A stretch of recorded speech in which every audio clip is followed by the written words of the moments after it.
Assalamualaikum students, how are you? I hope you all will be fine. I am Saima, lecturer of financial accounting. I have done my MS MBA in finance.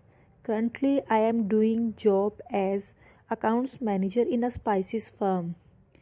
I am extremely sorry I couldn't start my lectures earlier. The reason was unavailability of your outline. Now I have got it. Inshallah, we will proceed so soon about our lectures. Now let's start about our topic. There are some topics that are theoretical, and the major part of your syllabus or outline will be of practical. First of all, we have to clear our mind about financial accounting. Financial accounting or FA is the process of recording, summarizing and reporting a company's business transactions through financial statements. In other words we can say that कि financial accounting जो है एक ऐसा process होता है जिसमें हम लोगों ने अपनी कंपनी की तमाम ट्रांजैक्शंस मीन तमाम हैपनिंग्स, जो कुछ भी हमारे अकाउंट्स में हो रहा है उन सबको नोट करना होता है। ठीक है, उनका अपने पास रिकॉर्ड मेंटेन करना होता है। उसके बाद में हम लोगों ने उसकी रिपोर्ट बनानी होती है। इस सारे प्रोसेस को कंप्लीट करने के लिए हमें डिफरेंट चीज़ों की ज़रूरत होती है। यानी कि दूसरे लफ्ज़ों में हम लोग कह सकते हैं कि एक हमारा अकाउंटिंग साइकिल होता है जिसकी बेस पर हम लोग अपनी फाइनेंशियल अकाउंटिंग किसी भी कंपनी की कंप्लीट करते हैं। नॉर्मल रूटीन में ये होता है कि हम लोगों की स्टेटमेंट्स जो होती हैं जिनकी बेस के ऊपर जिस बेस पर हमारी फाइनेंशियल अकाउंटिंग बेस कर रही होती है वो हमारी इनकम स्टेटमेंट होती है, बैलेंस शीट होती है, कैश फ्लो स्टेटमेंट होती है and the statement of retained earnings. इन सब के बारे में इंशाल्लाह हम लोग वन बाय वन डिस्कस करेंगे एंड प्रैक्टिकली इसका वर्क भी करेंगे। Here we will find the difference between accounting and financial accounting. First of all, what is accounting? Accounting means companies financial transactions. Simple सी डेफिनेशन है, accounting means companies financial transactions. इसका मतलब ये है कि एक कंपनी जो है वो बहुत अच्छे तरीके से अपने सारे वर्क को कंप्लीट कर रही है। वो ये नोटिस कर रही है कि उसके कितने एक्सपेंसेस हो रहे हैं, उसकी कितनी इनकम हो रही है और उसका इफ़ेक्ट जो है वो किस तरह से उस कंपनी के प्रॉफिट पर या उसके लॉस पर असरअंदाज हो सकता है। अब फाइनेंशियल अकाउंटिंग क्या है? फाइनेंशियल अकाउंटिंग हेल्प करती है कि वो तमाम फाइनेंशियल रिपोर्ट्स को रेडी करे जो कि जनरली एक्सेप्टेड रूल्स के अकॉर्डिंग, यानी कि दूसरे लफ्ज़ों में जनरली एक्सेप्टेड अकाउंटिंग प्रिंसिपल्स होते हैं जिनको हम लोग गैप भी बोलते हैं, GAAP। ठीक है, उनके अकॉर्डिंग वर्क करें।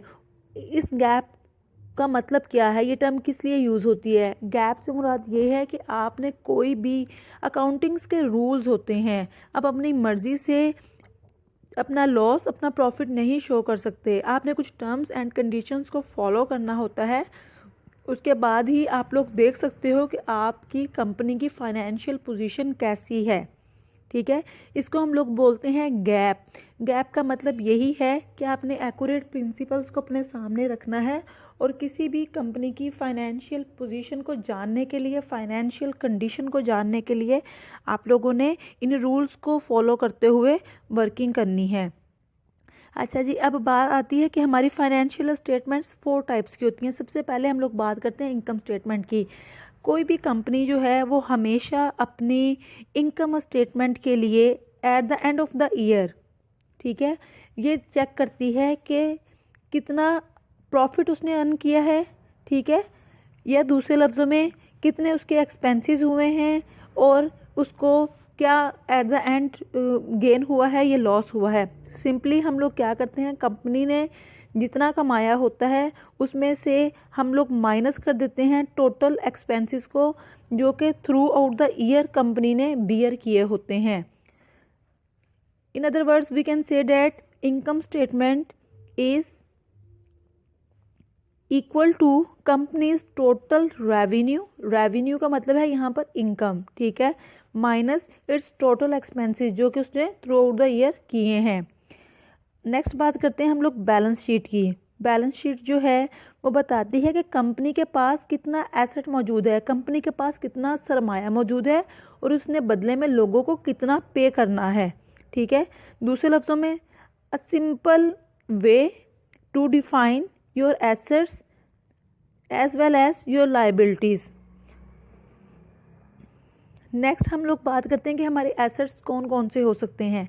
हमारे एसेट्स, हमारा सरमाया, उसमें हमारी वो तमाम चीज़ें आ जाएंगी जिनको हम लोग यूज़ कर सकते हैं और वो हमारे पास मौजूद रहती हैं। सिंपल सी एग्जांपल जैसे कैश, ठीक है, कैश है, आप लोग कभी भी मार्केट में जाओगे, कोई भी चीज़ खरीदना चाहोगे, आप फ़ौरन से कैश पे करोगे और बदले में ख़रीद लोगे, ठीक है। उसके बाद में आपके प्रीपेड एक्सपेंसेस, कुछ ऐसे एक्सपेंसेस होते हैं जो आप वक्त से पहले ही अपने सबमिट करवा देते हो और पूरा महीना या पूरा साल जो है आप लोग उनका एडवांटेज ले रहे होते हो। फॉर एग्जांपल अगर हम लोग बात करते हैं अपने इंटरनेट सर्विसेज की, तो होता क्या है कि हम लोग एडवांस में अपनी पेमेंट कर देते हैं और पूरा मंथ या जितना भी टेन्योर हम लोगों ने डिसाइड किया होता है हम लोग उसको यूज़ कर रहे होते हैं, अपने उन पैसों के बदले में उन सर्विसेज को यूज़ कर रहे होते हैं जो कि for the next time period हमें रिक्वायर होती हैं। अकाउंट्स रिसीवेबल से मुराद ये होता है कि जब आप लोगों ने लोगों को उधार दिया होता है और बदले में आपको वो पैसे मिलने की उम्मीद होती है, ठीक है। Account receivable mean the persons to whom you have given money as loan. आपने ऐसे लोग जिनको आपने लोन के तौर पर मनी दी है, ऑटोमेटिकली आपको वो पेमेंट वापस मिल सकती है, ठीक है। इसके अलावा और भी बहुत से हैं नोट्स रिसीवेबल होते हैं आपकी इन्वेंट्री से मुराद आपका स्टॉक होता है। इसके अलावा आप लोगों ने जहाँ जहाँ इन्वेस्टमेंट की होती है, आपकी बिल्डिंग, आपकी मशीन, आपकी मशीनरी, आपके इक्विपमेंट, आपकी व्हीकल, आपका घर, आपके प्लांट्स कौन से, जो आपकी मशीनरी के प्लांट्स हैं, ठीक है।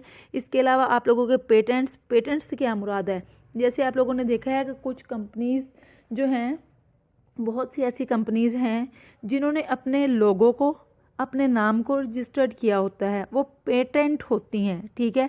यानी कि दूसरे लफ्ज़ों में उन्होंने बाकायदा इसके लिए एक पूरा प्रोसेस तय किया होता है और उसके बाद में कंपनी ने उनको राइट दिया होता है, गवर्नमेंट ने उनको राइट दिया होता है कि कोई भी पर्सन जो है उन जैसा नाम या उन जैसा लोगो यूज़ नहीं कर सकता, ठीक है। अब बात करते हैं, सिंपल सी बात है, एसेट से मुराद ये है कि जो कुछ भी आपके पास मौजूद है, ठीक है, जिसको आप अपनी मलकियत कह सकते हो, ठीक है। अगर आप लोग एस्टिमेट करना चाह रहे हो कि मेरे पास इस टाइम पे क्या है, तो आप लोग देख सकते हो, अपने एसेट्स की बात कर लो। आप लोगों के पास इस टाइम पे सेलफोन होगा, कोई आपके पास में लैपटॉप होगा, आपका बैग होगा, आपकी बुक्स होंगी, आपके पास में कुछ कैश हो सकता है, इस तरह की आपके पास बहुत सी चीज़ें हो सकती हैं, वो सब की सब आपका एसेट हैं, ठीक है। नेक्स्ट हम लोग बात करते हैं लाइबिलिटीज़। अब लाइबिलिटीज़ से क्या मुराद है, लाइबिलिटीज़ से मुराद सिंपल सी बात है, अगर एसेट्स का मतलब ये है कि हमारे पास क्या